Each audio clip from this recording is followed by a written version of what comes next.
Amma ba'd. Bismillah. So inshallah we will take Surah Nur, and in the beginning, inshallah, one of the participants, inshallah, she will be just introducing some of her reflections, inshallah, when she comes, when she joins, inshallah. I'll hand it over to her. Khair.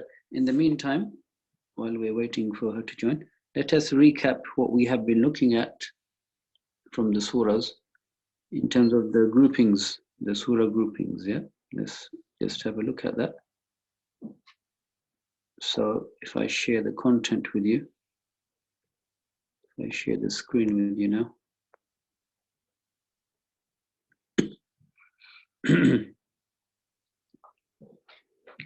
And we go to the booklet, we can see that the three groups of surahs, you can see on the laptop, yeah. The three groups of surahs that we have covered so far. Yeah? So group one is from Surah Al-Fatiha to Al-Ma'idah. This gives us our Sharia in response to Surah Al-Fatiha. Yeah? So remember Surah Al-Fatiha, look at how many days, subhanAllah, is it now? 18 days? 18 days, subhanAllah, since we started to talk about this. So in response to our dua in Surah Al-Fatiha, we are given the initial framework of our guidance, the Sharia in these 5 surahs. After Al-Fatiha, there's 4, Al-Baqarah, Al-Imran, An-Nisa, Al-Ma'idah. Then, and in that we are given the vision of Shahadat al-Nas, Shahadat al-Nas, which was then reiterated in Surah Al-Hajj yesterday. And Surah Al-An'am to At-Tawbah, the next group of surahs, 4 group surahs, they show us the Prophet ﷺ's methodology of conveying the message to fulfill the vision of conveying the message, Itmam al-Hujjah, through showing signs in creation, in ourselves, and to learn lessons in the signs from history. And the group of surahs we are currently in is group 3, from Surah Yunus to An-Nur, and today inshallah we're going to be taking the last surah, An-Nur. And this is all about Haqq and Batil, the battle between Haqq and Batil, and the fact that Haqq always dominates, and this motivates the believers to remain on the Haqq. So that's just a quick recap. Just to remind us that we are on the 3rd group of surahs. And I wanted to ask our respected sister, who was going to inshallah introduce to us some of our reflections, inshallah. She's our teacher, alhamdulillah. So I'm going to unmute sister, if you can please. Assalamu alaikum wa rahmatullah. Wa alaikum assalam wa rahmatullahi wa barakatuh. Bismillah. I have Jazakallah khairan for these lessons. So I have been, but I have a few reflections. I thought I should share it before you start your lesson. It will help the other as well for reflection. So there was because you was talking about Surah An-Nur, that they should you should teach your women these Surah An-Nur. So you repeated it 2-3 times. It looks like that there is some warning is coming for the women, or it's a really hardcore thing. And this is I got the idea, and we have been having this. The society is taking it that one. I don't know if I should. I have a few more, but I will talk about this one anyway before I started from there.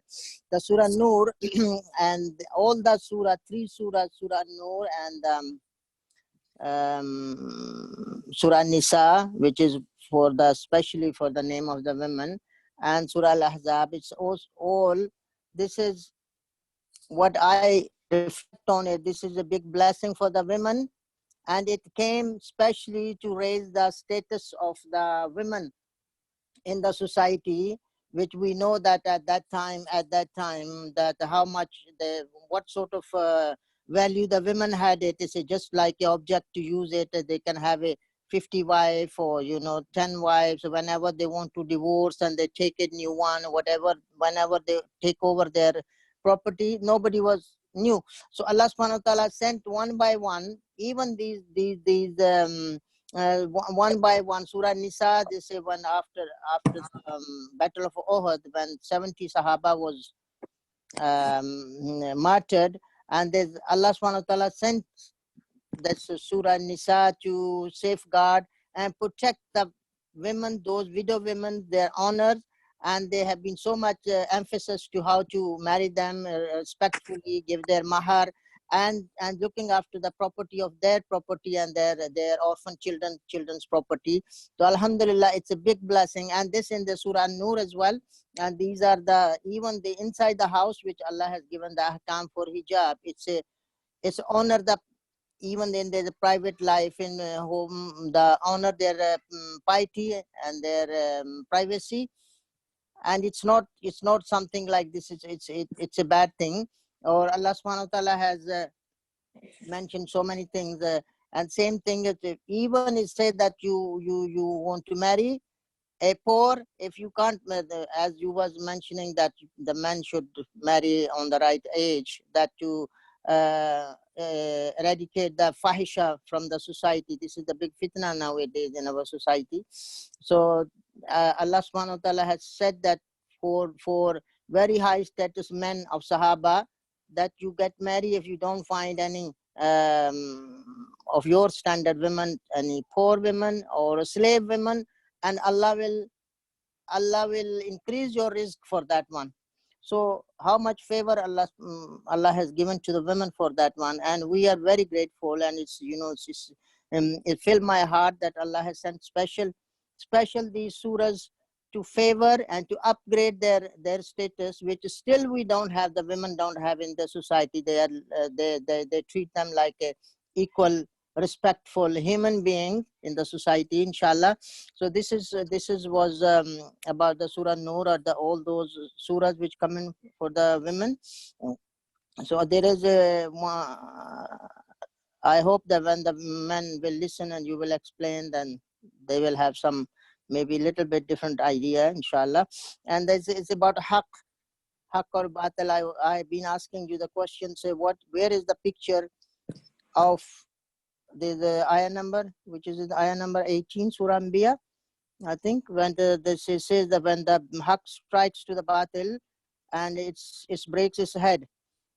But what I was reflecting, if everyone, if we don't see it collectively in the society, if we see that one, every person strike their anything batil which is in themselves, in their nafs, in their own head, they strike it with the haq, it will break any batil which is in their the circulating in their brain. So I was reading this yadmago means, yadmago is meaning is that it is strike on the head which reaches to the brain. So any battle, it clears up, it breaks it and drop it. When somebody and then person is so becomes so strong in self that with his own feet he started removing these pieces which is break down on the floor with his own feet, and then clear up his brain with the shukuk, any doubts, any hawa, any battle ideals or ideals or hawas, inshallah. So this is the one aspect that every person can experience. So what I realized, I keep saying that the Deen Islam is the Deen of experiment, and when you experiment and to experience this power and power of haq, when you go there and you clear up everything and you feel happy and pleased to do that one. And this is one of the things I realized about that one. And a few more little things with Surah Hajj. Surah Hajj, Allah subhanahu wa ta'ala said that last ayah 78, Allah has named you as a Muslim. It was only my idea came that it's a good idea that if this is for the research, for a dawah purpose, those sisters and brothers, they say Allah said that I have named you now in this book and the books before your name was Muslim. And if they can research that the books before Torah and Injil, they did have this word used for the followers of the prophets as a Muslim, it will be good thing. And in the time of fitan, the Surah Hajj, the ayah 41, they say that it's Islamic State, that the basic their responsibilities are to establish the Salah and Zakah, Amr bil Maruf, Nahi anil Munkar. And if we can do that one in our own homes, establish these small states in every home, and apply the haqq and batil in ourselves, inshallah, you can see there's a lot of change will come. And because this is the time of fitan for the people, and there's a dua which you was reading in Surah Al-Mu'mineen 93, 94, the Prophet ﷺ used to ask the dua, if Allah to bring those, if you put anyone into the test, then you take me away without testing. The Prophet ﷺ used to make this dua. So inshallah we should do this dua as well. That's a really, so I wanted to reflect on these few things. This is because then Allah will protect us from those fitans. The Prophet ﷺ used to do that one. إِذَا أَرَدْتَ فِتْنَةً بِقَوْمٍ تَوَفَّنِي بِغَيْرِ مَفْتُونٍ. Allah subhanahu wa ta'ala, take me away. If my nation is going to be tested, take me away without testing. So we should all ask these du'as, inshallah, to keep it safe from us.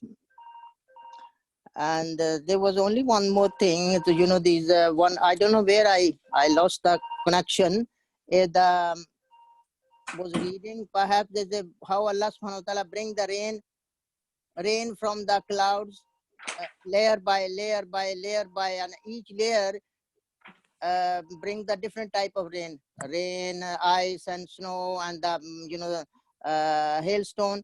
And it is just how I wanted you to read it over again to the brother and sister, that they can, it just majestify Allah's, how Allah has made the plans to provide, give us the provision. We think that just rain comes, and then this is how many layers. When everybody experience, when we go into the plane to see the mountains, Allah says we make the mountain of the clouds to bring you the different type of rains. And subhanallah, it's majestify and magnify Allah's the majesticity. So then we can, inshallah, fill your heart. And I wanted you to read when it comes, whenever it was again. So Jazakallah khairan. This is it to bring Allah's love on again more and more for all of us. Jazakallah khairan. Giving me time. Jazakallah khair. Thank you so much for your reflections.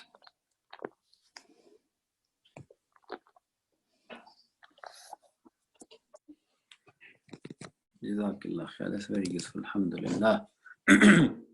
Okay, brothers and sisters. You should also, inshallah, share reflections if you have, inshallah, with us, so we can all learn from each other, inshallah. So, Surah Nur, I mentioned yesterday, that's an individual checklist for haqq. This is a haqq checklist, yeah? Haqq checklist. In Surah Al-Mu'minun, we mentioned the qualities of the true believers. And then we mentioned also that there are qualities in Surah Al-Ma'arij. And we might look at some of the qualities in Surah Al-Furqan today as well. Yes, so we should add to that checklist, inshallah. So that's at the individual level, but at the collective level, yes, at the collective level, how do we know? What are the indicators? What is the indicator?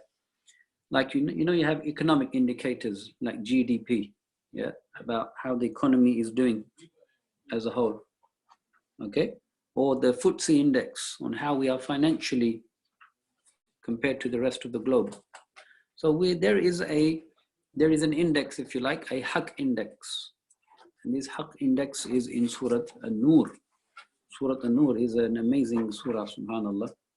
As I mentioned, it is real enlightenment. You know, enlightenment, when people think they are progressive, they are really progressive, they are really civilized, they have reached enlightenment, then they have to reflect Surah Nur. Surah Nur.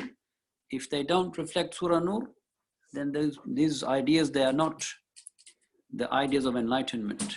So Surah Nur, I want to inshallah break down with us, inshallah. Let's break down Surah Nur for us, very important surah. Now, as we know, this is the last surah in this group. Yes, the group about Haqq and Batil. So for the people who will have dominance, who will be dominant, not because they want the power, but rather they want to reset the balance of Haqq, which is only Allah's right. Yeah, Allah has the right to govern, to be the Hakim, the ruler, the legislator, the Ilah, to be obeyed, the Rabb, and the one who is worshipped and thanked. So Surah Nur beautifully now ties this up for us as a community. And it starts, and I'm going to do this very differently to how I've ever done it before. So inshallah, I'm going to try something different today. It starts with the heart. Yes, it starts with the heart. It starts with Surah Nur's ayah 35. 30. Sorry, my stylus is not working. 35. Yes, it starts with Surah 35. Let's look at Surah Nur ayah 35. A beautiful ayah. I'm sure we all know it and we love it. And may Allah Ta'ala make us like this ayah. Ameen. Ya Rabbal Alameen. Ayah 35, beautiful ayah. Allahu nuru samawati wal ard. Allah is the nur of the heavens and the earth.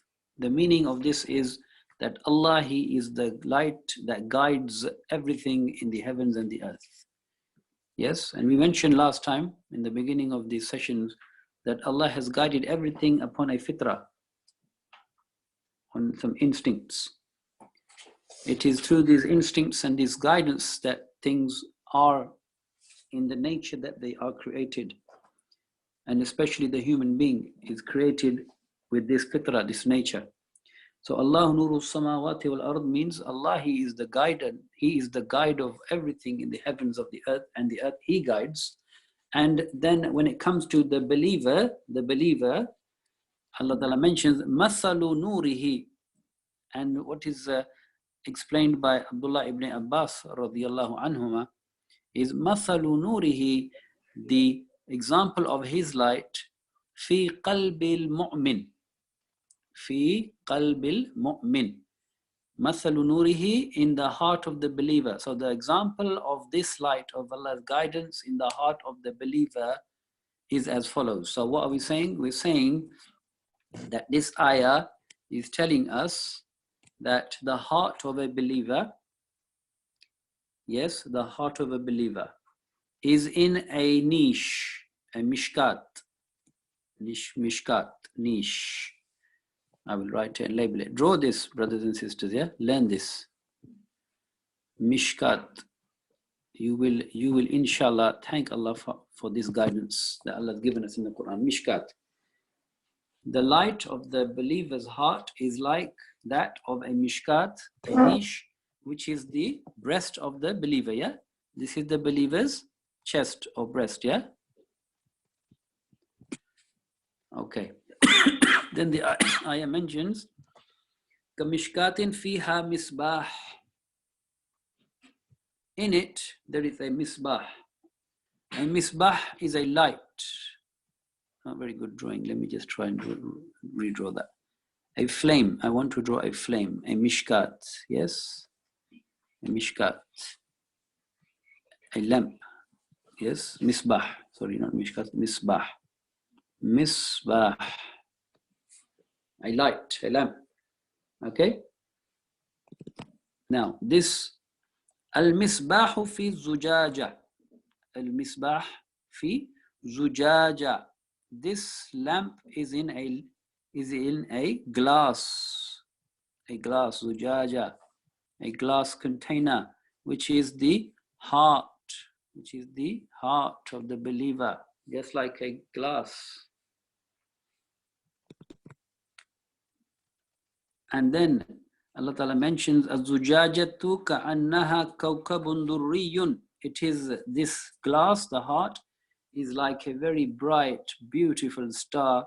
Yuqadu min shajaratin mubarakatin zaytunatin la sharqiyatin wa la gharbiyya. Yakadu zaytuha yudhi walau lam tamsashu nar. Beautiful. Allah Ta'ala is saying, and then it has an oil, yeah. So imagine this is the lamp, and here inside this there is oil, the olive oil, which fuels this, the zayt, the oil that fuels this lamp.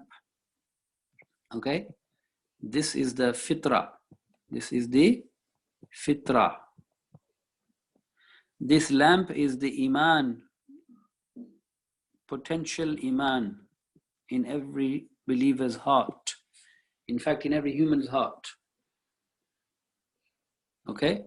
So there is, in every human's heart, Allah's guidance is there already in the fitrah, number one. Then the light that the potential iman, it is in the heart, which is in the chest. Subhanallah, look at that.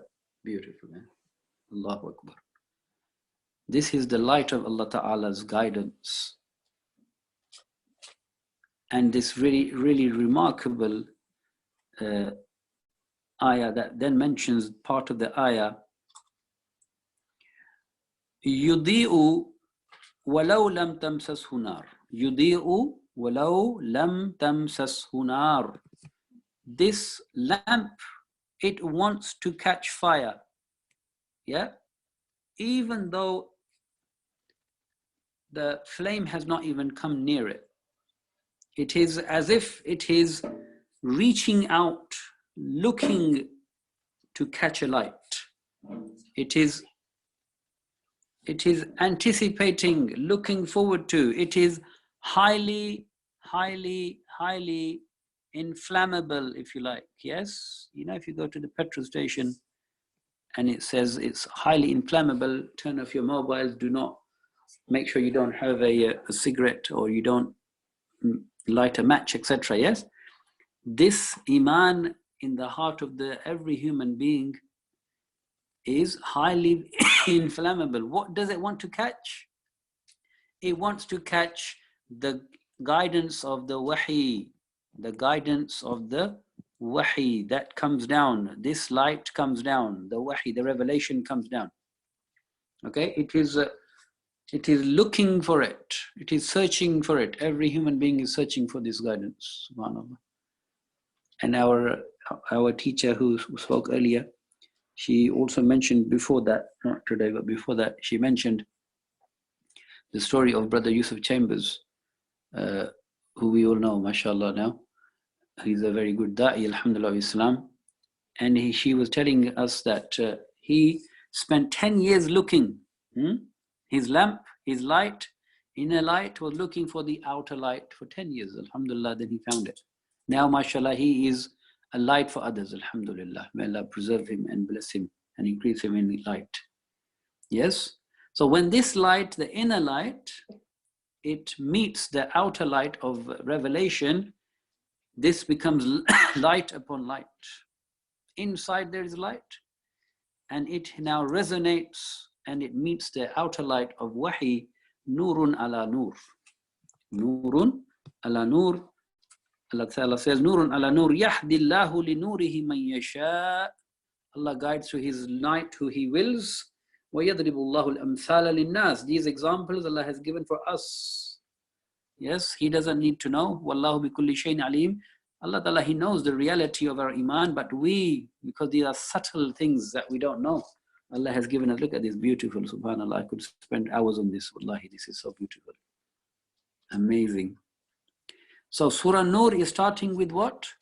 The light in the heart. Yes, the Iman. And the heart is the qalb. And we mentioned the qalb, if it is clean, then the light inside, which is inside the person, it will shine. But if the heart is not clean, it is polluted, it has spots, dark spots, black spots, as the hadith mentions, of sin, of shirk, of kufr, of arrogance, of all these, of desire, which darken this lamp. This light has no way of coming out. It is now trapped. This is kufr. Kufr is you cover the light inside you, yes? This is the greatest violation of any human rights, to cover people's inner light. Yes? And then when this happens, no light penetrates, and this is what is known as the hearts become dark, or they become blind, or deaf, or dumb, and may Allah protect us from that. So the Muslim society, the Muslim Ummah, must start with the inner light to be able to give the outer light. Now, how do you preserve this inner light? Yes, how do you preserve this inner light? One aspect of this, in this surah that has been mentioned, is by not following your desires blindly. Not, essentially, let me just rephrase that. Blind desire worship. Blind desire worship is how you darken this light, this heart. Yes? And one of the most potent, most severe, most strong instincts and desires is that of gender attraction. Okay? Gender attraction is one of the most strongest desires in every human being, after food and drink, or with food and drink, you can say. Okay? Allah Ta'ala told us what is halal and haram to drink or not and eat, but He is also telling us what is halal or haram for the gender attraction. Yes? So this surah is telling us the society will only prosper, will become a light itself and a light for others if it follows these ayat, these signs and this guidance in this surah. I hope that's clear, inshallah, so that when we look at Surah An-Nur, we will actually thank Allah for it.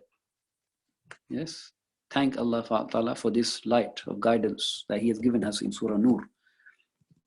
So let's now break down the surah. Let's start from the beginning of the surah now, inshallah, and I will take certain parts of the surah, inshallah. Bismillah ar-Rahman ar-Rahim. Suratun anzalnaha wa faradnaha wa anzalna fiha ayatin bayyinat la'allakum tadhakkarun. Subhanallah. Allah Ta'ala says, it is we who have sent down this surah. So Allah is emphasizing this surah. And we have made it an obligation upon you to follow. And we have given to you clear signs, clear, so that you will think and follow them. And Allah Ta'ala mentions zina. Zina. Yes, Allah mentions zina. Allah Ta'ala mentions zina. And zina is the illegal gender attraction which people fulfill through haram means. The halal means is nikah. So zina is the opposite of nikah. And the Prophet said, sallallahu alayhi wa alihi wa sallam, an-nikahu min sunnati. فَمَنْ رَغِبَ عَنْ سُنَّتِي فَلَيْسَ مِنِّي. Nikah is from my sunnah, my way, and whoever turns away from this is not from me. So yes, we are urged to be married, yes. وَأَنْكِحُ الْأَيَامَ, this surah says, you must marry the people who are not married. Zina is the opposite. Zina, if the people who are unmarried, they do this act, the actual act of gender relations, the actual act, then they are punished with 100 stripes, okay, 100 lashes in public. in public, because it is a deterrent for society, because this destroys the whole society. The epicenter of society is destroyed, and then everything else around it will be destroyed. So if the unmarried people commit this sin, they are given 100 stripes. If the married person does this sin, then this is the rajam. Rajam. Rajam is to stone to death. Rajam. And you will find Sahih hadith of the Prophet sallallahu alaihi wasallam. He carried out the rajam on people who, subhanAllah, who actually came to confess this sin, because they preferred the punishment in this life to the punishment in the hereafter. And the people who did this and they were stoned, the Prophet ﷺ said, now they are in the Jannah, because Allah cleansed them, subhanAllah. Yes. So, zina and its punishment. The next thing in this surah is allegations. Allegations against righteous women. Nobody has the right to say anything about any woman, subhanAllah. Nobody, nowhere on the earth will you get these rights, nowhere. I challenge all of these human rights activists, humanists. None of them give this right to the women of their honor. Yes? They may say it's a moral right. We're saying it's a legal right, a legal right.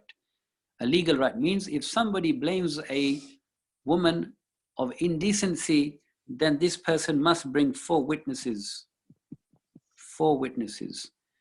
And if the person doesn't, this person who is making this allegation will get 80% of the punishment of the people who commit it. This is how obscene it is in the eyes of Allah to make false allegations. Look at the honor of the woman.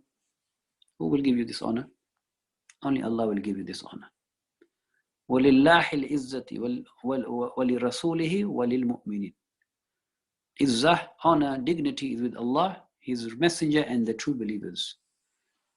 So 80 stripes for any allegations about any person. SubhanAllah, look at this, how Allah Ta'ala will protect the chastity and the honor and the reputation. And unfortunately, we live in a so-called free liberal society where gossip about people's relationships is the best, is the most best-selling. SubhanAllah, look at this. No honor for the women, unfortunately, in this. And then there's the incident, the case study of Ifk, which is the case study of Aisha radiallahu anha, our mother, and the false allegation against her. And Allah Ta'ala, He condemned the people, the munafiqeen, and He also censured, He also put right the believers who didn't realize, but they became involved in this.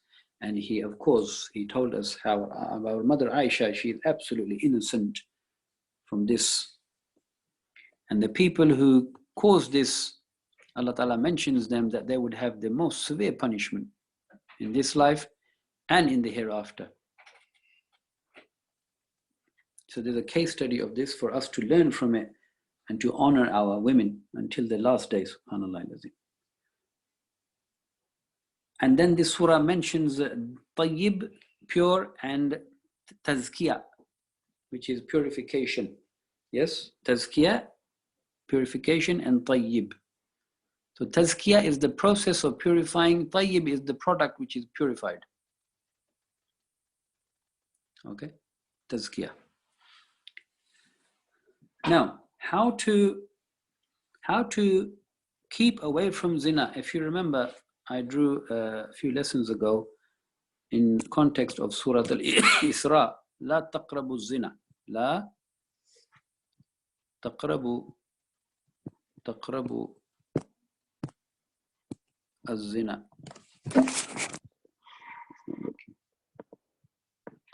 Az-zina.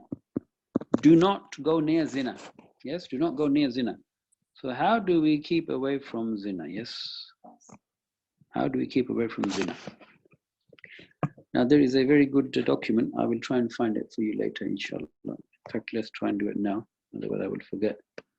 a document that lists the 13 doors to zina. 13 doors to zina. 13 doors. I will just list them for you, yeah? I haven't finished the document, but we put it on the website, inshallah. First is nikah, is the first way to stop zina. First way to stop zina, nikah.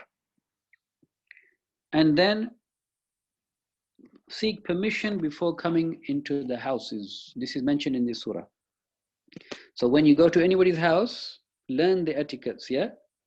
When you go to somebody's house and you knock the door or you ring the bell, you should not peer inside. You should not be looking inside the house. This is forbidden. It doesn't matter whose house it is, yeah? Unless it's your own house where you live, that's different. But you should not be looking inside anybody's house. This is forbidden. When you knock the door once, you knock it twice, you can knock up to 3 times, you can't knock after that. You have to then go back. Once a person opens the door, or once a person has realized who you are, then you say Assalamu alaikum to that person. You greet them and you seek permission to come inside. You seek permission to come inside the home. And you do not look straight into the home. You keep your eyes down in case you see somebody or something you shouldn't. So that's entering the homes. Then this surah also tells us about who are the mahram, those men in which a woman can come without the complete hijab, and those non-mahram in front of whom she has to be fully covered, and we will cover that inshallah.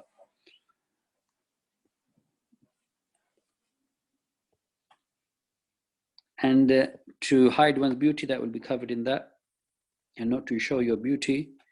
And then this hadith of the Prophet ﷺ is Hassan by Abu Dawood, that perfume, the women should not come out of the home with perfume to attract attention, because the hadith of the Prophet ﷺ says zina takes place by the eyes, by looking at what you shouldn't, with the nose by smelling what you shouldn't, with the ears by listening to what you shouldn't, with the mouth by speaking that which you shouldn't, and with the legs or the feet by walking towards which you shouldn't, which is zina. All of these are parts or the stages of zina. And the last stage is whether or not you fulfill this with your actual private parts or not. So there are parts of zina. And not to have attraction, we'll go through that again in a minute, Surah Nur. And not to speak with the non-mahram, this is in Surah Al-Ahzab, yes, in a manner that would give anybody any room to think that you are interested in them. So you should speak very, very straightforwardly. So these are just some of the things, but let's go to now the ayat in Surah An-Nur regarding lowering the eyes and the dress code.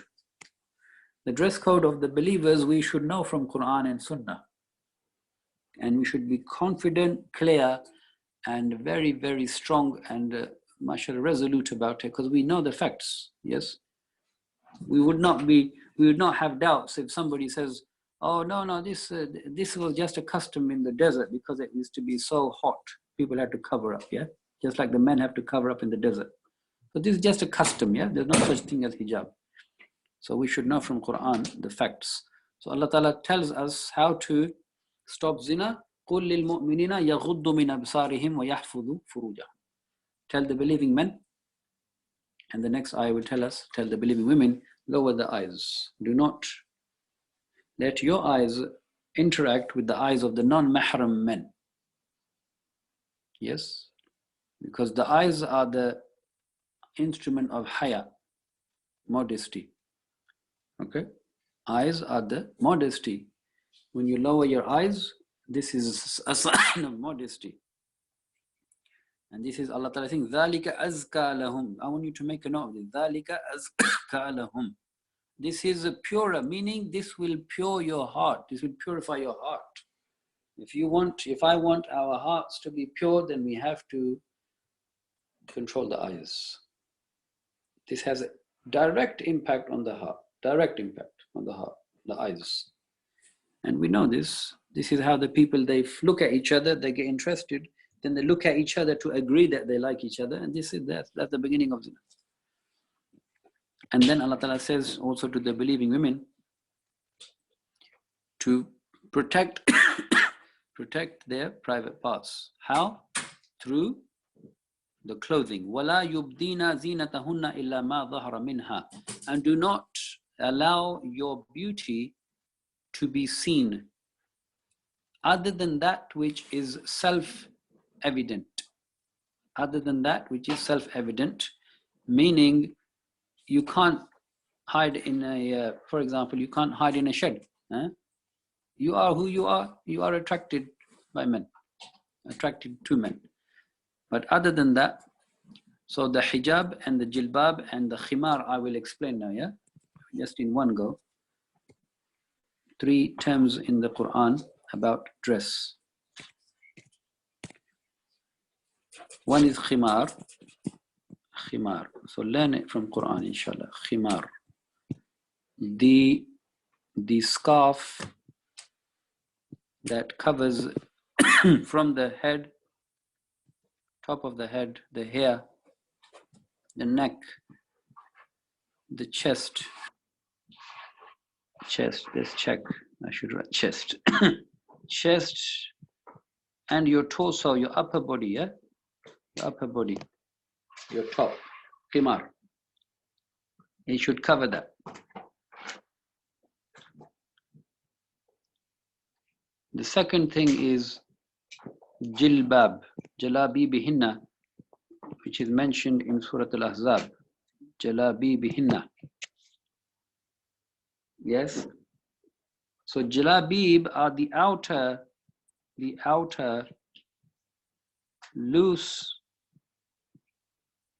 garment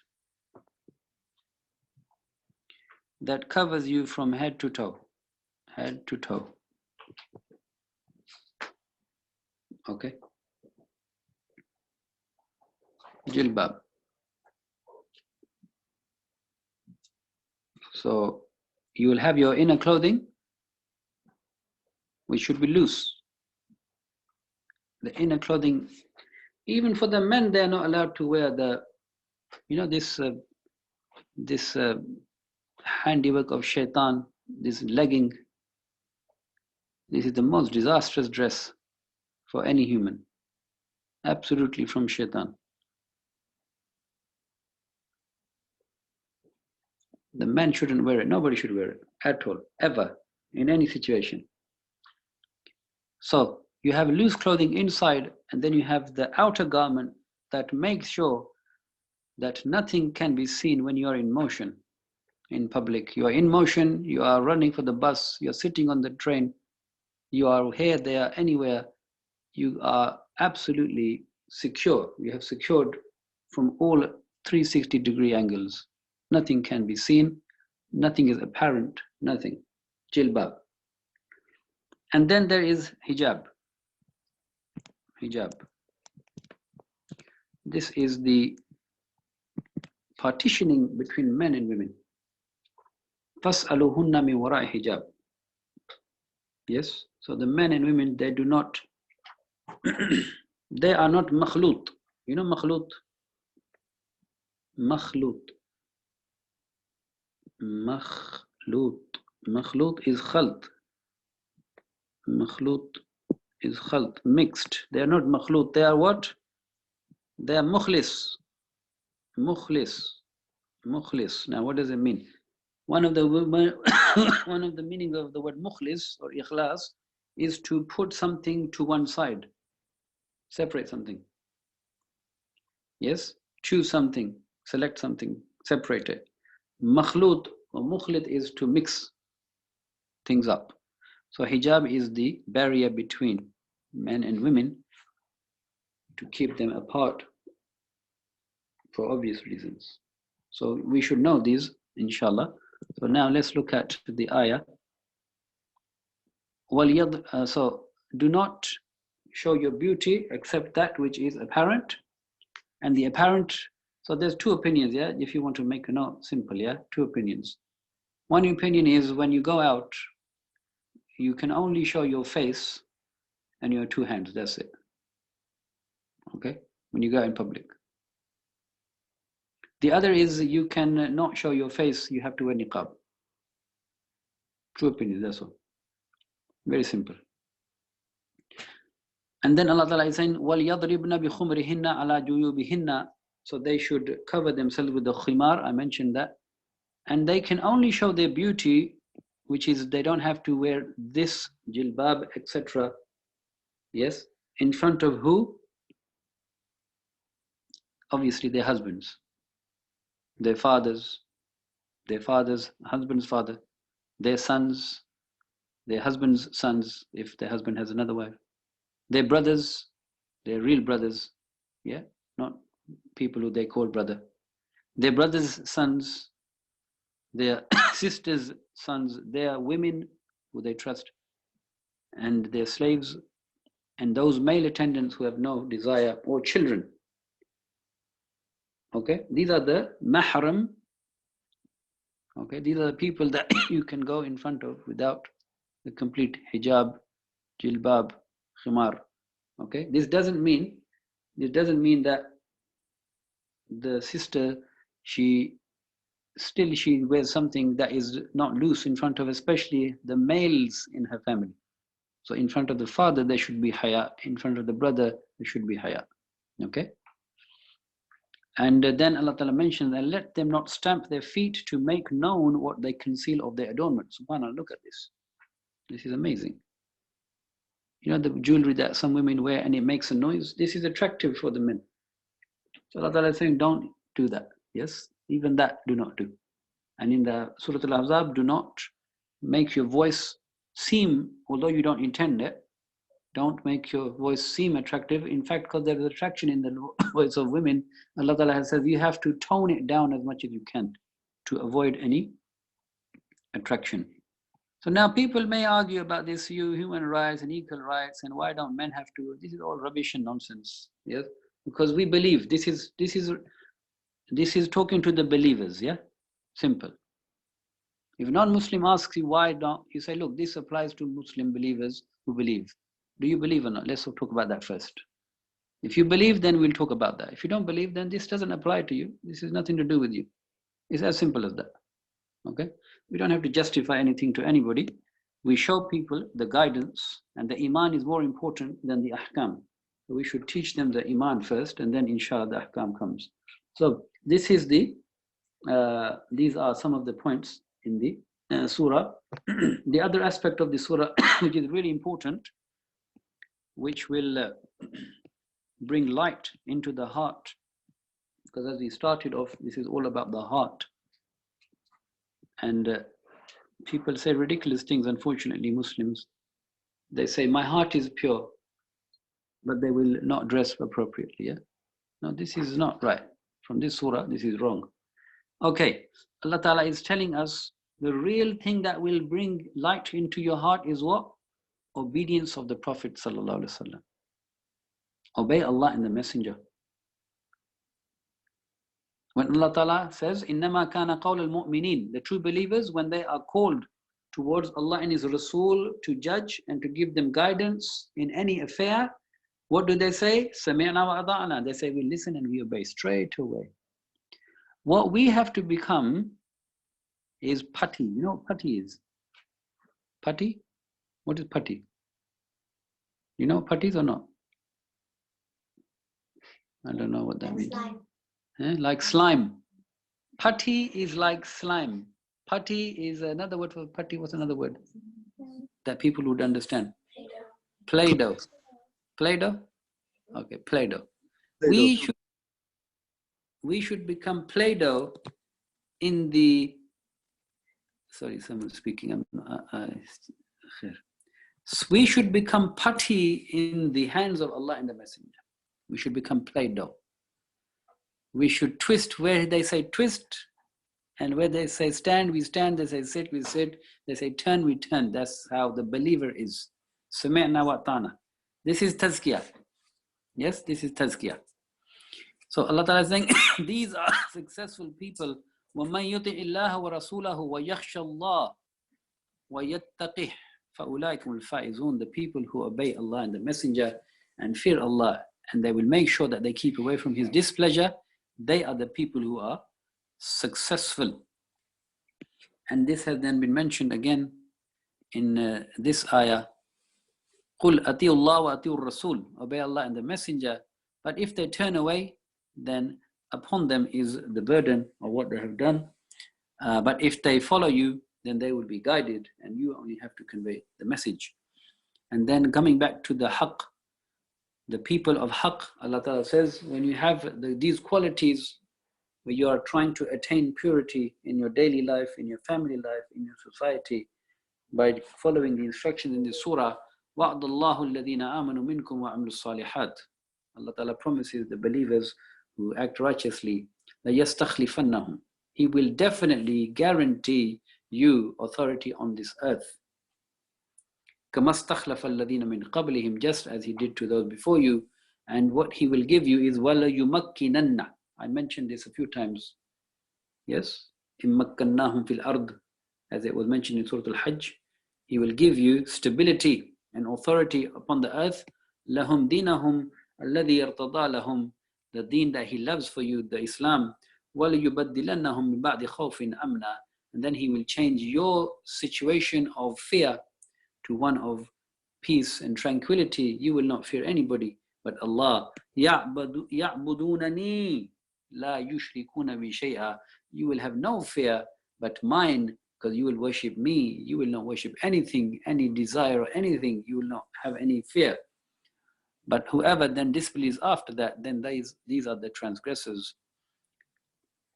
from the path. Then there is a very important